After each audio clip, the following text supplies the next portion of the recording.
Alléluia.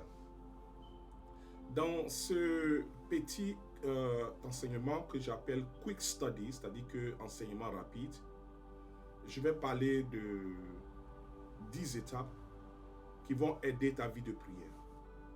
Et c'est très facile. Ces 10 étapes, tu peux les faire en 1 minute, tu peux les faire en 10 heures de temps. Donc ça dépend de toi. Mais au moins, ça te donne une structure que tu peux suivre pour nourrir ta vie de prière.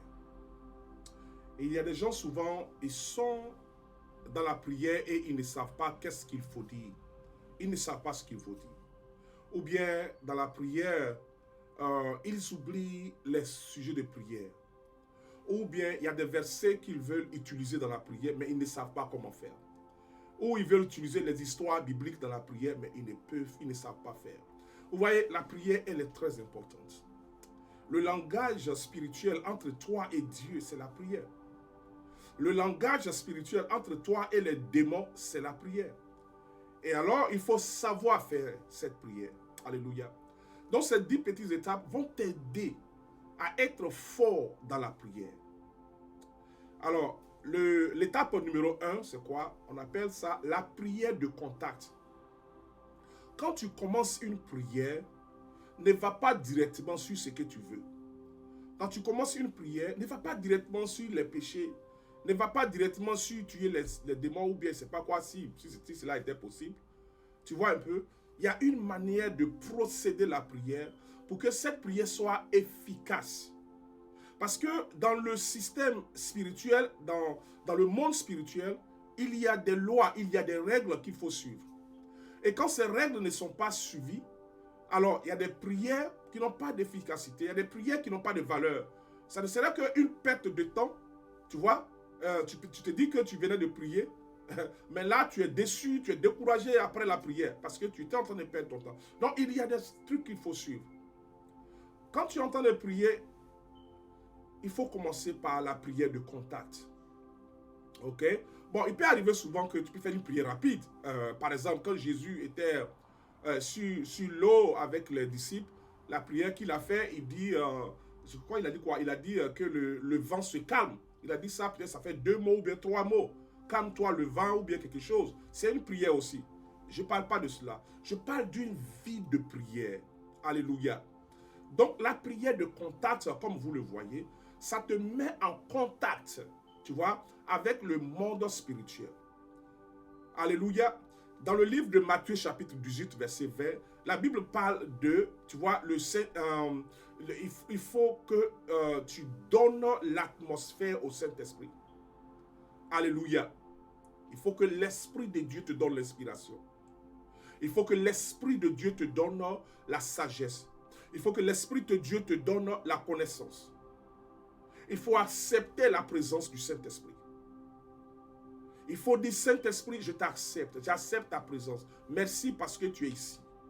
Donne-moi la connaissance. Donne-moi les sujets de prière. Donne-moi les versets qu'il me faut. Donne-moi la sagesse qu'il me faut. Donne-moi la compréhension. Oh Saint-Esprit, aide-moi à prier. Quand tu mets le Saint-Esprit en premier, il va t'aider. Il va faire de telle sorte que même ton téléphone ne va pas sonner. Même les enfants, pour ceux qui sont des parents et des petits-enfants, même les enfants ne vont pas pleurer. Personne ne va venir frapper à ta porte. Il n'aura pas quelque chose qui va venir te distraire. Parce que tu as donné la première partie au Saint-Esprit. Voilà pourquoi Jésus a dit aux disciples, n'allez pas quelque part, attendez l'avènement du Saint-Esprit avant de partir partout dans le monde entier. À Jérusalem, dans la Judée, dans la Samarie et dans le monde entier. Donc le Saint-Esprit, c'est la prière de contact. Quand tu commences ta prière, il faut dire Saint-Esprit, tu es bienvenu. La raison pourquoi on dit Saint-Esprit, tu es bienvenu, c'est parce que là où tu es, l'Esprit Saint est là. Donc tu n'as pas besoin de l'inviter, mais il faut reconnaître sa présence. Il faut reconnaître sa présence et abandonner tout entre ses mains. Dire Saint-Esprit, c'est ton moment, c'est ton temps. Prends le contrôle de ce moment de prière. Alléluia. On appelle ça la prière de contact. Nous avons la deuxième, le numéro 2, ok? J'ai parlé de 10 étapes, donc numéro 2. Numéro 2, c'est la repentance. Alors, certaines personnes peuvent me demander, mais attends, pourquoi on n'a pas commencé par la repentance? tu n'as pas commencé par la repentance parce que tu peux oublier tes péchés. Tu vois un peu? Mais avec le Saint-Esprit qui est celui-là qui t'inspire, il va t'aider à bien faire la prière de repentance. Voilà pourquoi même pendant que tu sois dans le péché, l'Esprit Saint t'entend. Tu comprends un peu? L'Esprit Saint, il est là pour ça. Il est là pour te dire que non, ça là, c'est pas bon. Tu as fait ça, tu as fait ceci. Voilà pourquoi on commence avec le Saint-Esprit. Maintenant, au numéro 2, tu demandes pardon pour tes péchés. Tu reconnais tes erreurs et tu demandes pardon à Dieu. Dans le livre de 1 Jean chapitre 1 verset 9, la Bible déclare, si nous confessons nos péchés, il est fidèle et juste pour nous pardonner tous nos péchés. Souvent, certains disent, mais attends, on n'a pas besoin de demander pardon aux péchés. Non, mais pourquoi est-ce que ce verset est là? Ce que les gens devraient dire en fait, c'est quoi? On n'a pas besoin de demander pardon pour les péchés pour être né de nouveau parce qu'on est de nouveau une seule fois. Donc, s'il arrive que tu as commis une erreur, tu as commis le péché, cela ne t'arrache pas ton salut. Alors, pourquoi on demande le pardon? Ah, voici la réponse. Tu demandes pardon à Dieu parce que chaque péché dans lequel tu tombes ouvre une porte négative à l'ennemi. C'est donc que le péché qui ouvre les portes à l'ennemi. C'est le péché qui fait un terrain d'atterrissage aux démons. Donc, quand tu dis à Dieu, vraiment, Père, voilà ce que j'ai fait, pardonne-moi, lave-moi, purifie-moi, rends-moi plus blanc que la neige. Tu vois, ce lieu-là, cette porte d'ouverture-là, est désormais fermée. Donc, c'est la prière de repentance. Alléluia. Alors, nous avons la prière prochaine, le numéro 3, c'est la prière de remerciement ou bien de reconnaissance. Amen. Il faut reconnaître les bienfaits de l'Éternel. C'est très important. Dans le livre d'Éphésiens chapitre 5 verset 20 et dans le livre de Colossiens chapitre 3 verset 17, tu vois, la Bible parle de, en toute chose, tout ce que tu fais, sois reconnaissant envers Dieu au nom de Jésus. Toi qui es en train d'écouter ce programme actuellement, c'est parce que Dieu a permis que tes oreilles puissent marcher. Toi qui regardes ce programme actuellement, c'est parce que Dieu a permis que tes yeux puissent voir. Et il y a des gens qui sont couchés à la morgue actuellement. Il y a des gens qui sont dans les maladies qui ne peuvent pas s'en sortir. Mais Dieu a fait que toi, tu es en bonne santé. Donc, dis merci à Dieu. Tu lui dis merci pour ce qui s'est passé. Tu lui dis merci pour ce qui est en train de se passer.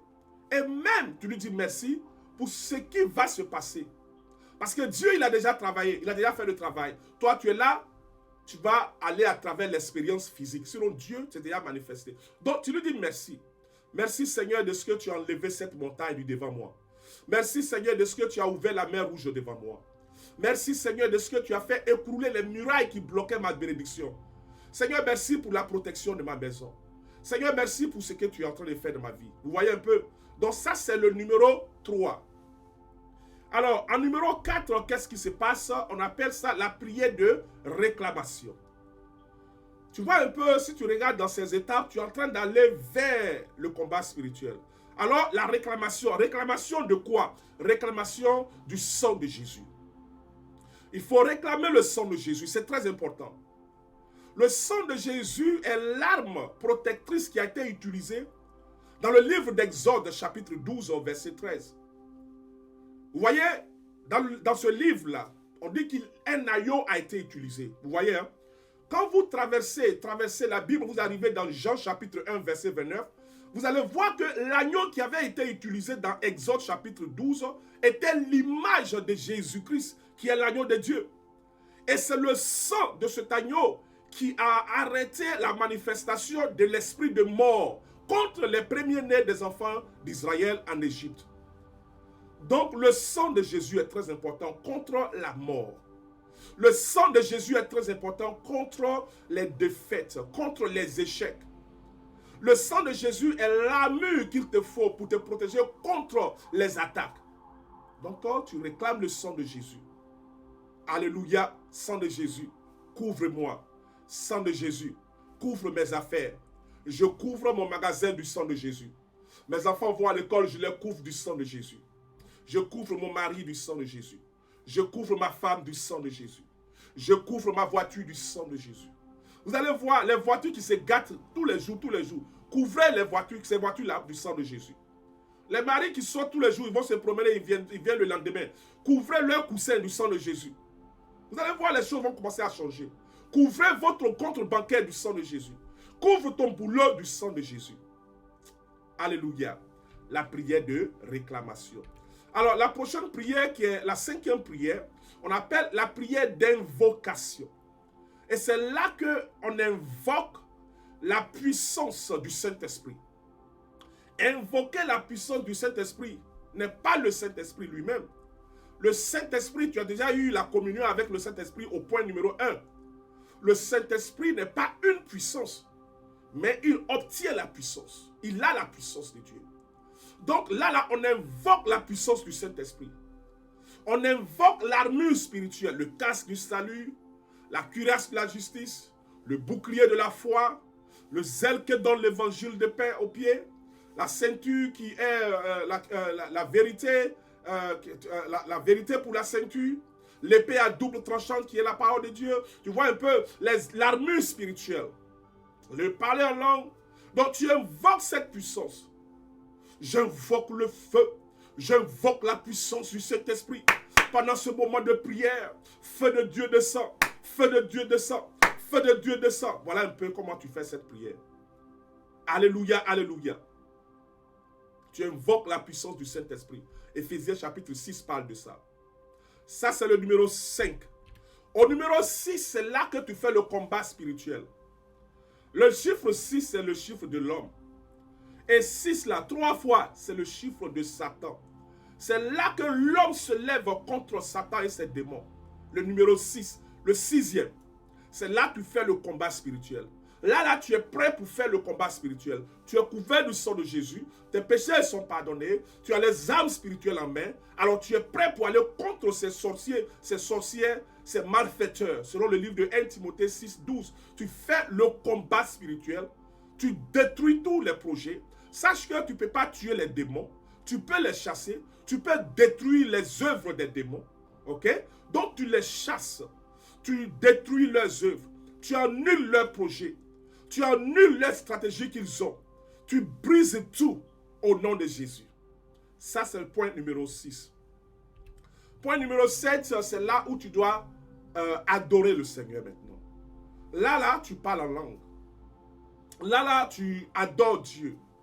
Tu chantes les cantiques d'adoration. Tu vois un peu, tu te souviens de la grandeur de Dieu dans ta vie. Tu es capable de parler en langue. Quelqu'un me dit, mais est-ce que tout le monde parle en langue? Oui, selon Marc 16, 17, tu es capable de parler en langue. C'est la honte qui fait que tu te dis que tu ne peux pas le faire, tu attends une onction spéciale. Non, tu n'as pas besoin d'attendre une onction spéciale. Ça, c'est une autre langue. Selon 1 Corinthiens 12, versets 8 à 10, ça parle du don de parler en langue qui est un don prophétique dans une langue spirituelle. Donc, ce n'est pas ça. L'apôtre, le livre de Marc parle de la langue qui est ce que tous les chrétiens peuvent faire quand ils mettent leur foi en Dieu. Ils sont capables de le faire. Tu peux parler en langue. Tu adores Dieu avec des nouveaux cantiques. Tu exaltes le nom de l'Éternel Dieu des armées. Ça, c'est le numéro 7. Le chiffre 7, c'est le chiffre de Dieu. C'est là que tu adores Dieu. Quand je vois la bonté de mon Dieu briller sur les toits. Voilà un peu les cantiques que tu peux chanter. Il y en a plusieurs. Alléluia. Tu peux chanter, tu te réjouis bien. C'est le point numéro 7. Un point numéro 8, c'est la prière qu'on appelle la prière de commission. Quand on parle de commission, c'est-à-dire qu'il y a un boulot qui t'a été donné que tu dois faire. Alléluia. Il y a un boulot que tu dois faire. La prière de commission, tu dois parler. Tu vas prier pour le corps de Christ. Le corps de Christ, c'est-à-dire que tu pries pour l'église. Tu pries pour, pas seulement pour ton église, mais pour toutes les églises. Tu pries pour le réveil spirituel. Tu pries pour que les choses marchent bien. Tu pries pour qu'il y ait l'unité, il y ait l'amour dans le corps de Christ. Tu pries pour que les miracles qu'on a entendus, les miracles qu'on a entendus dans la Bible, qu'on a lus dans la Bible, les miracles, les prodiges et les signes, tu pries pour que tout cela se réalise dans les églises. Tu pries pour que les églises soient remplies de fidèles qui sont vraiment nés de nouveau. Tu pries pour que le réveil soit dans toutes les églises. Tu vois un peu là, tu es en train de prier pour l'avancement de l'œuvre de Dieu. Selon le livre de Éphésiens chapitre 6, 18 parle de ça. Et aussi Matthieu 28, verset 19 aussi parle de ça. Alléluia. Donc, voilà un peu le numéro 8. Seigneur, je prie, dans la ville de Londres où je suis. Oh Seigneur, toutes les églises, dans tous les coins de la ville. Oui, que ta faveur se manifeste dans ces églises. Je prie pour le réveil dans l'église de tel pasteur. Je prie pour le réveil dans l'église de tel prophète. Je prie pour le réveil. Voilà un peu comment tu fais la prière. Alléluia. La prière numéro 9, c'est la prière d'intercession. Comme Daniel 9 le dit. Alors là, tu pries maintenant pour des gens. La prière numéro 9.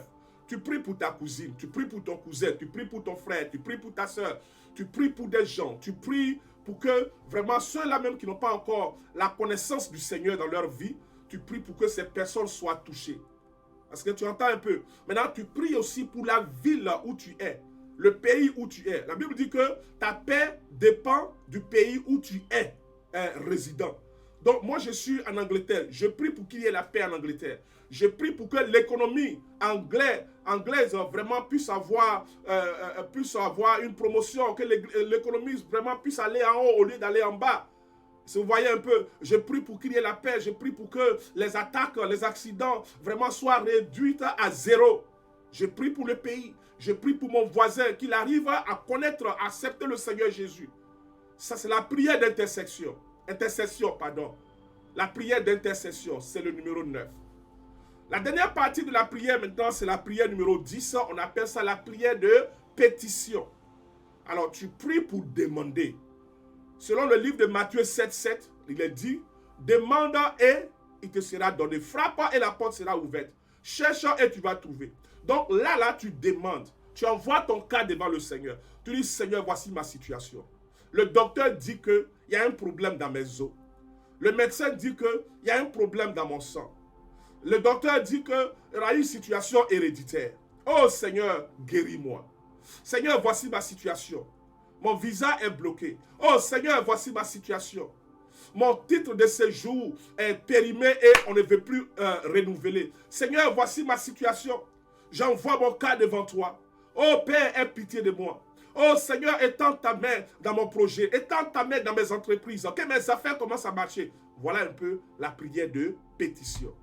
Alors, on a eu combien de prières? Ce sont les 10 étapes de prière. Ça couvre tout. Et tout est en ordre. Ça couvre tout et tout est en ordre. Si tu fais cette prière chaque jour, et vers la fin, ça dit qu'au 10e, tu mets toi-même ton problème dessus, tu vas voir que à moins de 3 mois seulement, tu vas commencer à avoir des résultats positifs. Alléluia. J'espère que cet enseignement va vraiment aider ta vie de prière. Les 10 étapes de la prière qui changeront ta vie de prière. Merci d'avoir regardé cette vidéo et on va faire encore une prochaine vidéo. Alléluia. Voilà, allez, bye bye.